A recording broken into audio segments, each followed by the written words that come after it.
Hello everyone, my name is Webweaver and welcome back to another episode of It's Look Who It Is. A lot happened today. It was a very eventful day. We obviously had out-of-network claim denied, and then something else happened. Oh yeah, the little treat discourse. Oh my god. Sometimes you go on Twitter and you just see, like, the best art that you've ever seen in your life, and then other times the algorithm shows you something that is scientifically engineered to make you as angry as possible. Which is true, it worked.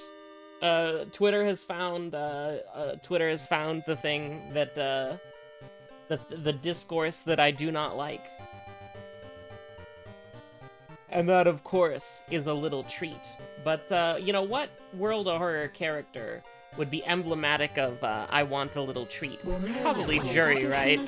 You know, very wealthy, has a blank check, has,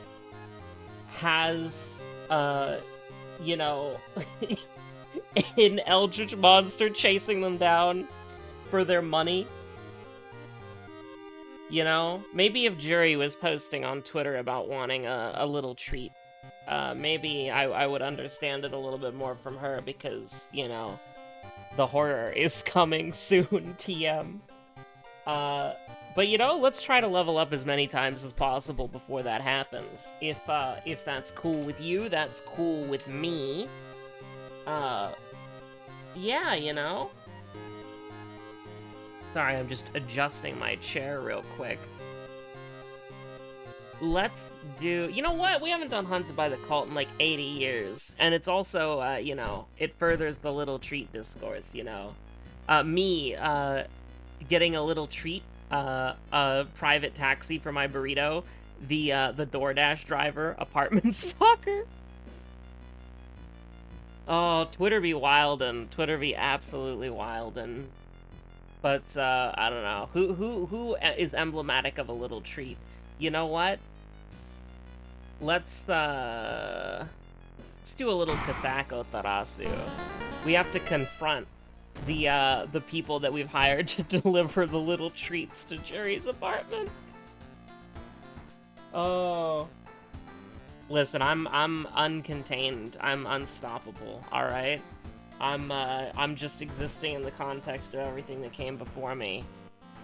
You know? I cannot be stopped. I am too powerful. You do know this, right? I don't even know if I, like, you know, did this correctly, but let's get a little bit of money here. Do a little lazy sweater. And, we're off to the races. You ever think about that? I think about that sometimes. Listen, sometimes you just need, like, a little casual, loose-fitting sweater. What's wrong with that? It is what it is. There we go. After 80 years, I finally found Moriko on the TV. Will this matter? I don't know. Definitely remember to take the EXP, by the way, just because, you know, it's pretty important. I mean, thaumaturgy teacher sucks, but we do want to get it out of the way early, and I think that's still true with Juri. Now, how do we want to... I forgot to glug as well, but how do we want to do this? I think you probably want to get a couple of funds. Blood Frenzy is interesting. Blood Frenzy's been showing up a lot recently, you know? I think, the thing that's really weird, right, is it genuinely seems like this game has some sort of, like, seeded RNG, not when you are playing, like, it generates a new seed every run. I feel like it's got something where it's like, you get the same RNG over and over and over again, whether it's, like, time-based, or whether it's, like, hour-based, or, there's gotta be some external factor that is how the game calculates its RNG, because the RNG doesn't make sense. It's like you see one thing once, and then you're like, oh yeah, I'm gonna see that for like 6 or 7 runs in a row, and then I'm never going to see it again for like 30 or 40 runs until it like comes back into the RNG rotation, as it were. I don't really know what to say about that, honestly. The forest and the hospital are doomed. You might wanna keep that one on the down low, as it were. A high threat level, just because we're playing Juri, I think it's fine, because the high threat level is just gonna make it to where we take more damage, and I would rather take more damage in exchange for just not having to go to the police station an excess amount of times. And we'll probably stick it on the... I wasn't paying attention to the mysteries, to be honest, so I actually don't know if we want to put it on the forest or whatever before we go. But we're not taking a hospital mystery next. Even if we did have, like, even if we had a... I am blanking on the name. The face one. The U question mark mystery. I don't know. I've got no idea. I've got no idea what it's called. I'm being stun locked. I'm being stun locked, chat. But we could technically go to the forest, and I would probably try to prioritize a forest mystery after this. So let's go ahead and slap that bad boy on there, and just make sure that it's a high threat level instead of a doomed location. Now, this does have the higher chance, and I think we're okay to lose stamina, so I'm gonna click that button, because we got a painkiller, you know? It's alright. It's okay. It's all good.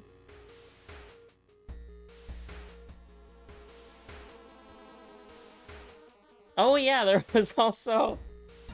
You can tell how American-brained I am, like how America-pilled I am. There was a martial law in South Korea. That shit's insane. That shit's crazy. I mean, listen, democracy prevailed. They did the meme where it's like the person goes to the voting booth and says, "Alright, that's it, you're finished." And then it's you know who, it's look who it is, cowering, like, "Oh god, please no, don't vote." But they did, they voted and it worked. Nothing ever happens. I'm all in. This shit's so dumb.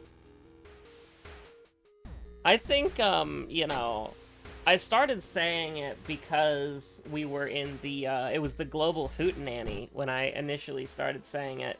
But I do think it's probably pretty important to, like, remind yourself and others to, you know, stay safe out there. And I you know, it's something that I, like, generically say at the end of every episode, sometimes multiple times at the end of every episode, so, you know, it's not necessarily something that, you know, you're gonna take, like, seriously from me, but I don't know, I feel like maybe if you have, like, you know, friends or family or something, maybe you should just remind them that the world's getting a little scary, chat. Oh.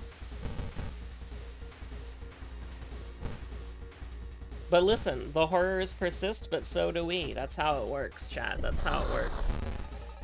The dodge was successful. Dislocated shoulder is not that bad. It's just some max stamina. It's alright. That's alright. We're okay with that. Now, how are we looking with our horror meter and our EXP? Our EXP is looking really good. I'm really happy about that. I don't want to take any of the proper Juri perks yet that, like, give you +4 on the horror meter. I don't really want to do that. So we'll just go ahead and take Outdoorsman, which is not the greatest, but it's absolutely acceptable. Now, we're about to level up again, which is the power of Juri, specifically, but we are absolutely going to Glug Glug this time, but we do want to take the warm water for the EXP, just because you always want to remember to get that 5 EXP. Like, that's... You know, you're probably not gonna have Juri by Mystery 5, but theoretically speaking, if you have the bathtub the whole way, that's 25 EXP. That's half of a level. You're getting half of a level from the bathtub throughout the entire game. That's pretty strong. I think you and anyone else would have to admit the half a level for free in between mysteries at the small cost of a healing chance is a small heal cost. Is more than worth it. Now, we do have a hospital mystery, and this one is, like, you know, particularly useful in our current predicament of having like a, you know, a 50%, 40% chance to hit. But that's not going to be very, very notable for long. We could do the school scissors, maybe, but I'm a little bit worried because if it's timeline A, then we're in trouble. But we could do, we do have wordless, it's wordless ward, that's the one. Yeah, this shit's scary, honestly. I feel like we gotta go to school scissors, and then, you know, even though it's doomed, we might do wordless ward. We'll probably do coma into wordless ward, but I think it's important to note that, like, wordless ward is the play after we can get some sort of advantage that would let us kill the boss. Or, well, fight the enemies more realistically, if I had to, you know, guess. Now, quick thinking, Art, listen, we're in the school, we're not going to the mansion. We're not going to the mansion anytime soon, so art knowledge for the what's it called. And we'll just get some immediate value from this perk in this mystery. Now, I did not check the friend's diary, or if I did, I wasn't paying attention. Which, you know, iconic TBH, for real, for real. I think you gotta, I think you gotta throw the wooden bat. I think you gotta kill them. I think you've gotta beat them to death with hammers, you know? I think you really do have to beat them to death with hammers. A 90% chance is, like, you gotta take E. Oh, that's really bad. You gotta swing and you gotta hit. It's just sort of like how it works. Yo, what up? Yo, my boy! My god! He's there, and now he's there, and just like that, he's gone into the abyss, into the mist. Oh my god, is that the red mist? I'll stop, I'll stop.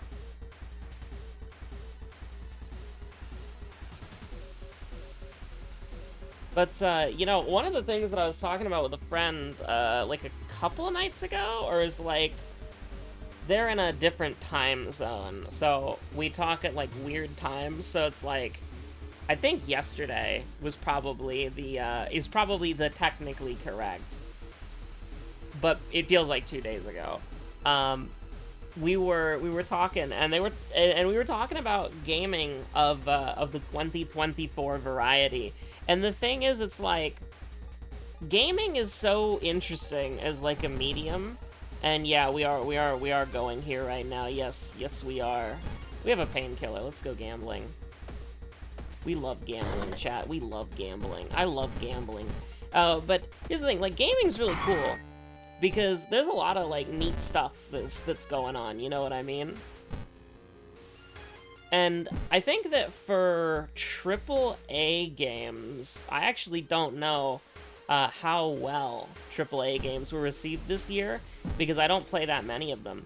But out of the AAA games that I played, Helldivers 2 was really good, and Space Marine 2 was really good, so I'm happy with both of them. Helldivers 2 being this year doesn't feel real, by the way. It does not feel... that feels like 3 years ago. It really does. I should replay Helldivers 2 at some point. That game was really fun. I had a lot of good times playing that game with friends, and even a little bit solo. It was a fun game. It was a neat game to play. But, yeah, no, like, Helldivers 2 was really good, Space Marine 2 was really good. If I had to pick a AAA game of the year, probably Space Marine 2, because I have a Warhammer bias. I really do like Space Marine 2. It's very fun, and also, the multiplayer, I haven't played the multiplayer in a while, admittedly, because I've been busy with other stuff, but the multiplayer was pretty peak. It was pretty peak, chat. It was really good. I think you just send it, right? I think, what if you dodged? What if you dodged? No way. What if you dodged and then you did that? And then it doesn't, and then you just do this for 15? True. You do this for 15? It's 16, actually, my bad. What's 7 plus 7? It's 16, chat. Don't get it twisted. It's 16. 7 plus 7 is 16. Don't get it twisted. We probably have, like, a source of bonus damage from Blood Frenzy, but what is the other source of bonus damage? I don't know. Don't ask me. I don't flippin' know. I don't freaking know. Yeah, no, I liked how Space Marine 2 was, like, a very, like, early 2010s video game. Like, it had a multiplayer mode that was, like, a bunch of small arenas that are, like, vaguely from the campaign that kind of seem like reused assets. It had which was, like, a competitive multiplayer mode, and then it had a, whatchamacallit, like a missions mode, where you could play, like, these side objectives to the main campaign, and do, like, it's, like, a little bit more special. Like Spec Ops, not Spec Ops, sorry. What was the mode in Modern Warfare 2 called?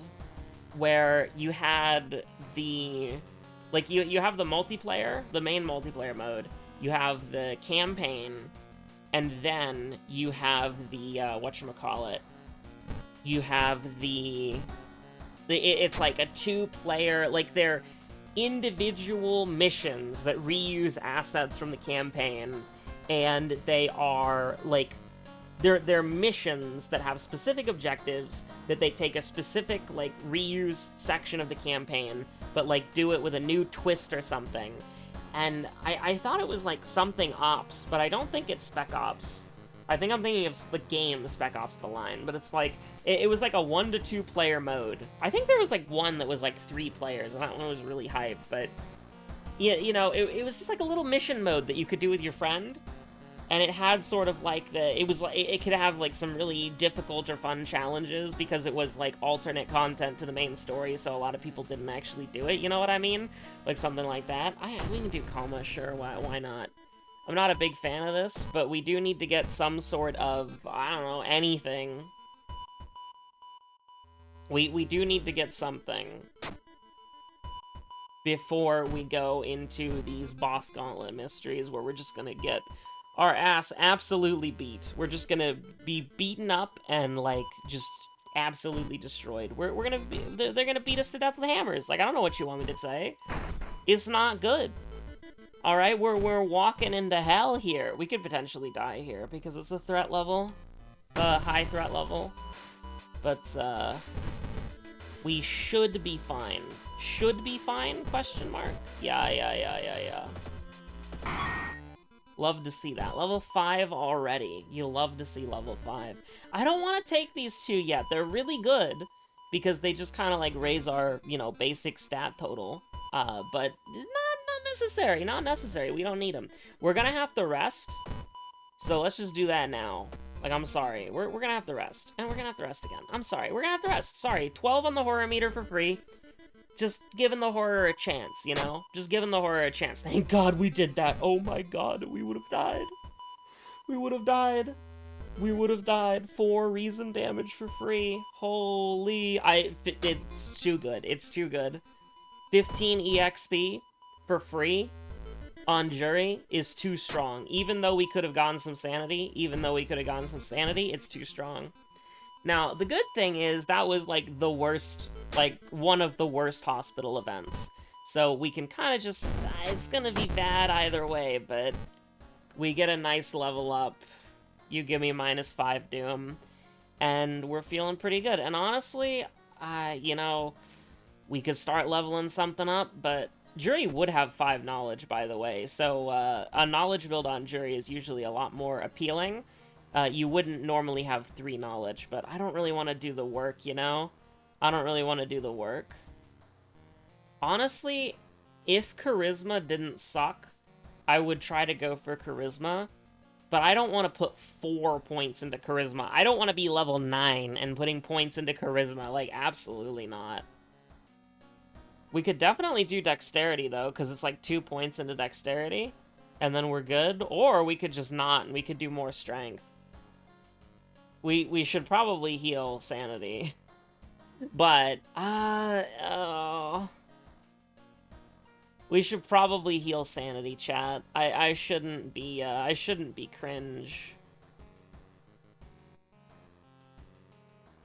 I want to raise Strength, though. I do. I'm sorry. I do. I apologize. I think this is our way. I think this is the path that we're gonna take. Now, you gotta get... Listen, you took +1 Strength when you should have taken +1, whatchamacallit, or +2 Sanity? +2 Reason? You didn't? So now we're living in this hell, and you made the bed, and now you're gonna have to sleep in it. And I think we're gonna have to sleep in the bed, chat.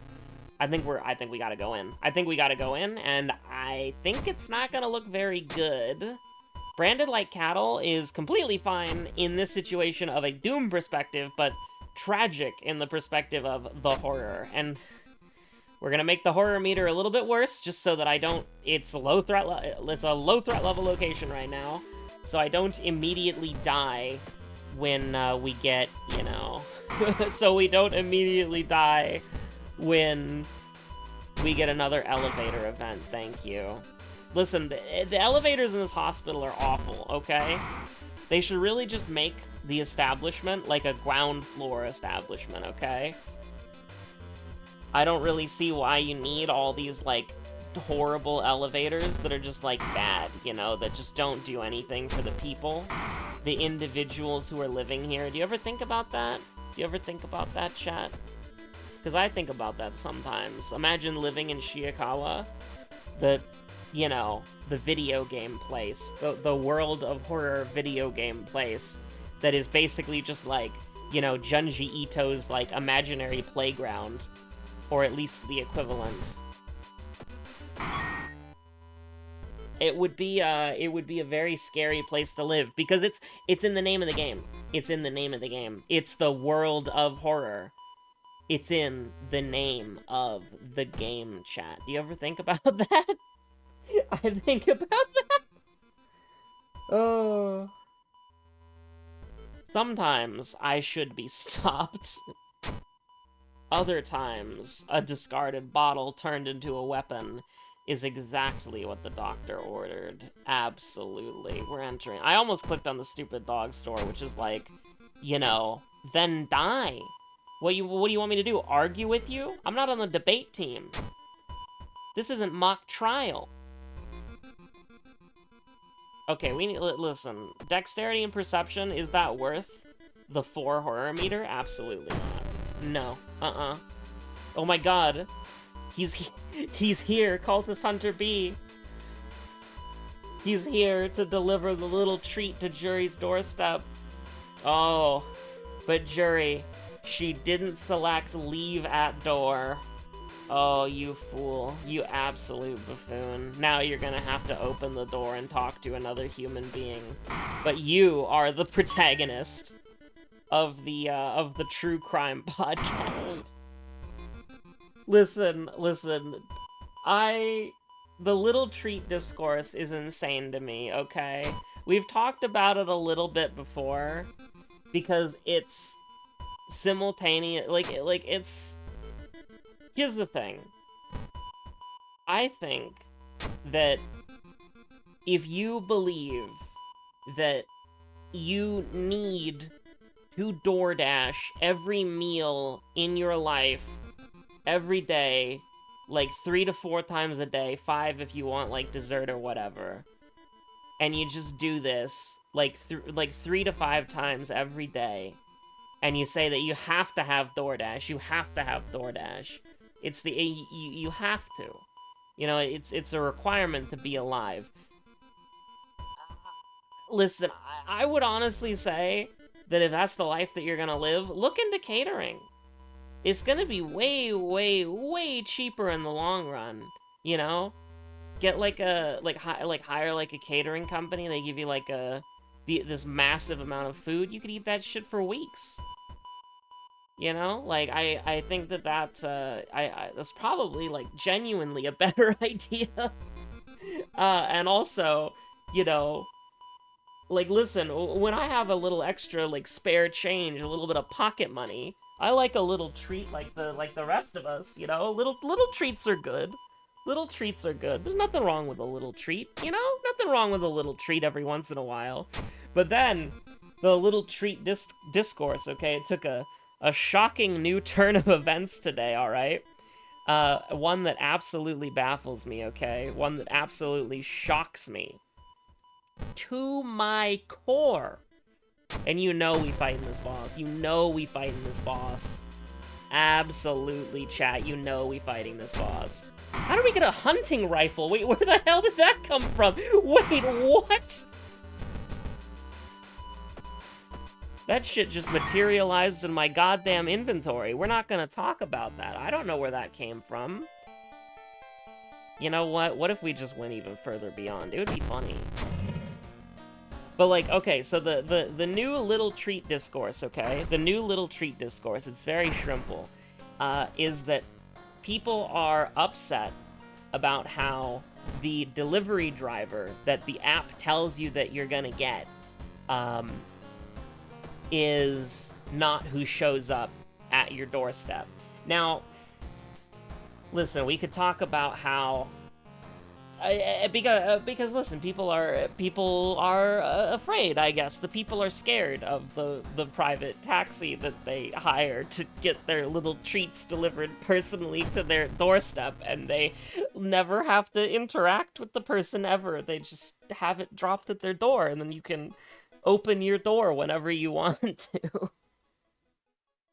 Listen, I don't live in the best part of town, alright? And I have gotten a little treat once or twice as a treat.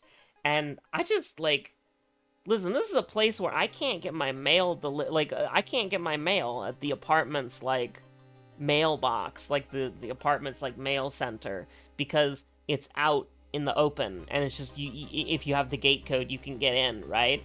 And there's so much, like, vandalism and destruction in that mail center that it's, like, literally the entire, like, all the mailboxes just get, like, pulled out of the wall and just, like, smashed onto the ground, right?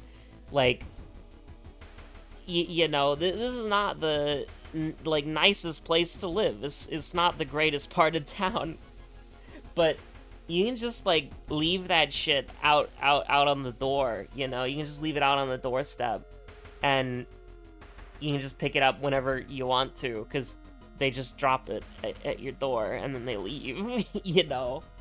And listen, I'm not gonna say that there's not, like, completely, there's, like, no merit to wanting to, like, you're interacting with someone, kind of, and you see a picture of them, and you see their name, and then who shows up at your door is a different person, but it doesn't matter, you know? They, like, I don't know, look at it from their perspective. They just need to put it at your door and, like, just, like, go, you know? They've got, like, 80 other deliveries to do that night. They don't have time, you know? They just gotta go.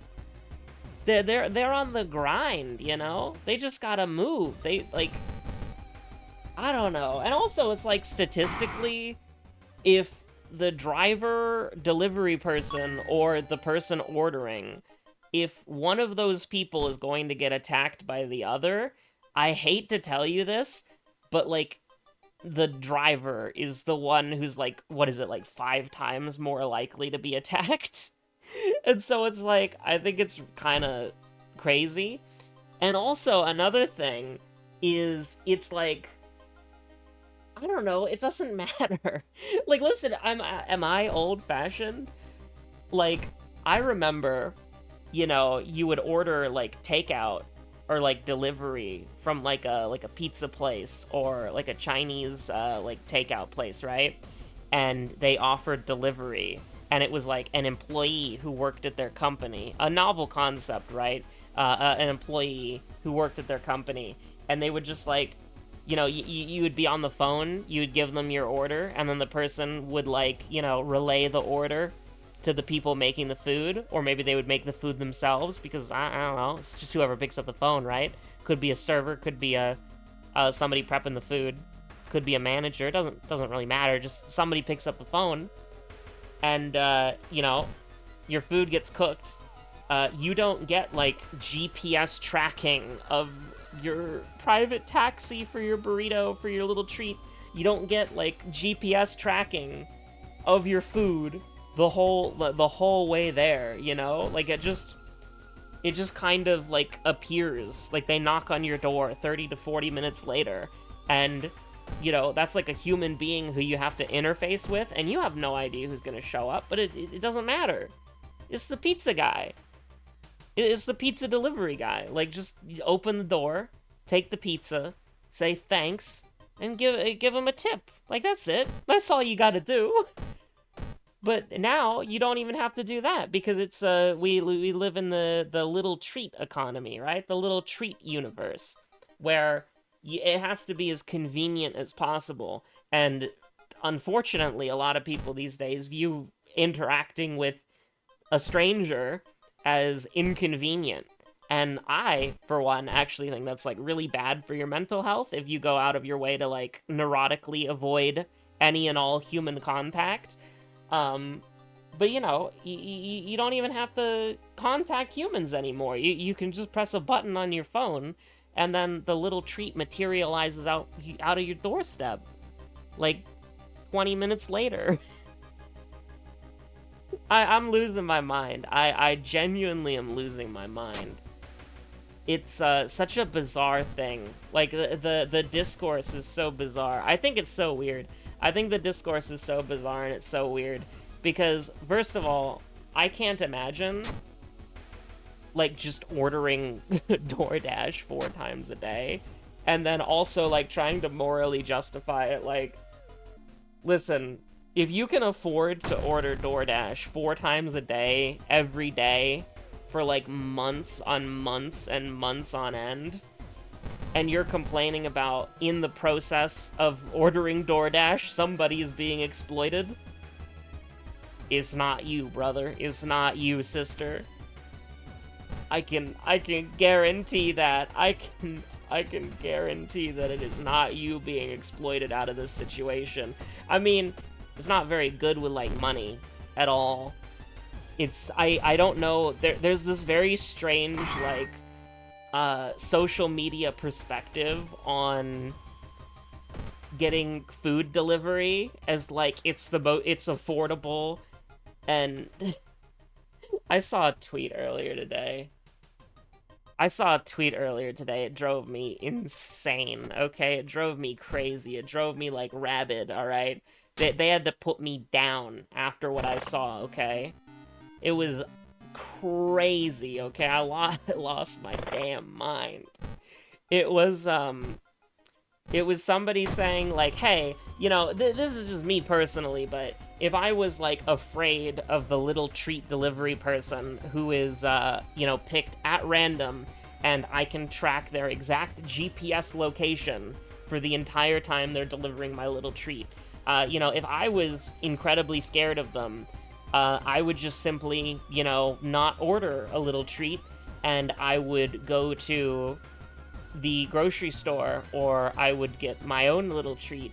And somebody said, you know, somebody responded to that by saying, some people don't have the privilege of being able to get their own, like, food, I guess. Like, get their, they didn't really elaborate, but the, you know, the reply was a little, like, you know,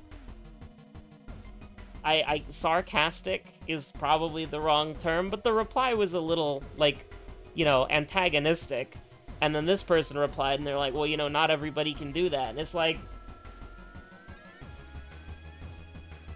it was about the financial means, specifically. And it just, I was stunned. People are bad with their money. They have to be. Like, I don't know. Like, listen, it's way cheaper. It's infinitely cheaper to just do your own shopping for groceries. And if you don't have a car, and you, like, there are, like, you know, grocery stores that do grocery delivery, you know? And then also, if they don't, then there are apps for that too, you know? You can get the little treat app where they deliver your groceries instead of your private taxi for your burrito. And listen, that shit's expensive, but I don't really know what's the calculation going on in people's heads here, you know what I mean?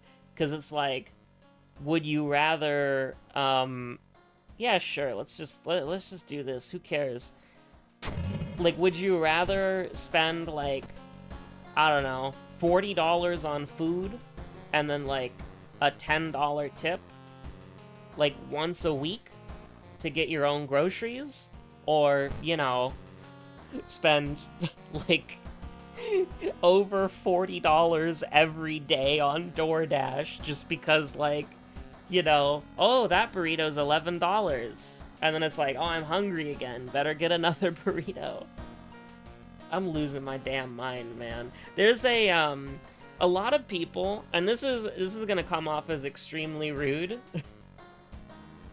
but a lot of people have this very weird learned helplessness where they have like a legitimate barrier in their life that prevents them from doing something, and then they use that as the excuse to not do like anything. And the only reason that they can like do this life that they live is that they can afford to order, they can somehow afford to order DoorDash 4 times a day. And it's like, I mean, I think it's like, you're not as helpless as you make yourself out to be. It's just, I can understand wanting a little treat, because I also want a little treat every once in a while. I think that's normal. I think people like a little treat. And I think it's, you know, a very interesting cultural innovation that you can get a little treat from any restaurant, and not just restaurants that offer, you know, their own delivery systems, but I don't know, it's like the Shiikawa school or something. It literally doesn't matter unless we want to, like, keep Juri alive. If we want to keep Juri alive, then yes, this does matter. Answer carefully, fool. School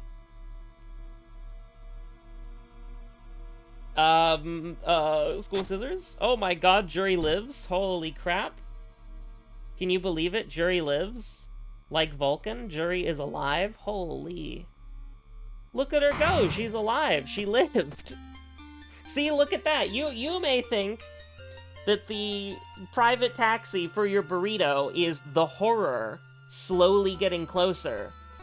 But actually, if you look at our dear friend Juri right here, she saved the world with a monkey wrench, and the horror never caught up to her ever. Look at that. Look, good for her. I don't know. Listen, I don't really have like like a wise thing to say about it. I just think it's so weird. Like, people so proudly proclaim on the internet that they can't do anything and that they must order DoorDash because it is morally correct and right for them to order DoorDash, and then try to get their DoorDash or Uber Eats driver delivery person fired because they don't match the physical description of the profile picture or the name that they saw, you know? I don't know. And then sometimes they get like really racist about it too. Don't do that. Don't do that. Shit's weird. Shit's weird, man. I don't know, like, I mean, here's the thing. I need to end the video soon because I actually have to, like, get it out before it's Thursday, suddenly. But, like, I used to say that I can't cook because I'm not a chef. I don't make food that's, like, good, you know? I make food that's alright. I make food that's decent. I make food that's edible, you know? I can follow a recipe and make something that's pretty good, you know? Like, I can do some baking, and I've been pretty happy with the results of my baking, and other people have also been pretty happy with the results of my baking, but I have very limited culinary skills, very entry-level, very basic culinary skills. Nothing complicated, right? I just follow the recipe, or if I'm freeballing, they're just very simple things, you know? Like, it's not difficult to make pinto beans taste pretty good. Like, they're already pretty good, so there's very minor modifications you have to make, and a lot of it is just getting seasonings that you like and sprinkling them in there at, like, amounts that you like. Probably the wrong word. Like, it's not very difficult. You can do all of these things, and it's like fine, you know. Like like when it comes to cooking and when it comes to the culinary fields, I feel like pretty below average. I feel pretty mediocre. It's something that I like occasionally feel bad about because it's like, wow, I suck at cooking. But I don't know. At least I do it, you know. It's, and here's the thing, it's not always easy, and, you know, sometimes you're sick, sometimes you're in the hospital, you get out of the hospital, you're super tired, but, you know, you just spent a lot of money going to the hospital, so you don't want to spend money on getting a little treat, so you just lock in and you cook. It's, like, I'm not wholly unsympathetic to the idea of feeling bad and then wanting a little treat, but I think that if you try to, like, morally, like, grandstand on it, it's like, oh, it's morally justice. It's justice for me to get a little treat, you know? And you might think that I'm boxing at a man or woman made of straw, but yeah, Twitter is an interesting place. Oh, that's what I'll leave it on. I don't know, just like, if you make excuses for yourself and you're like, oh yeah, I'm such a loser, I can't do things. I don't know. Maybe try doing things. You might be happier in your life.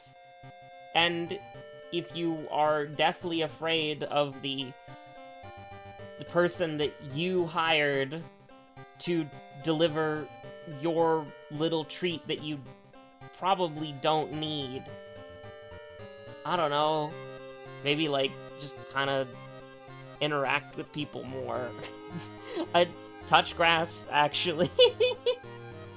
Okay, listen, yesterday's episode I picked a fight with the Final Fantasy community because I said a bunch of controversial things about the World First race. Now I'm doing little treat discourse on the WA. Isn't that crazy? Stay safe out there. Have a good one. Bye.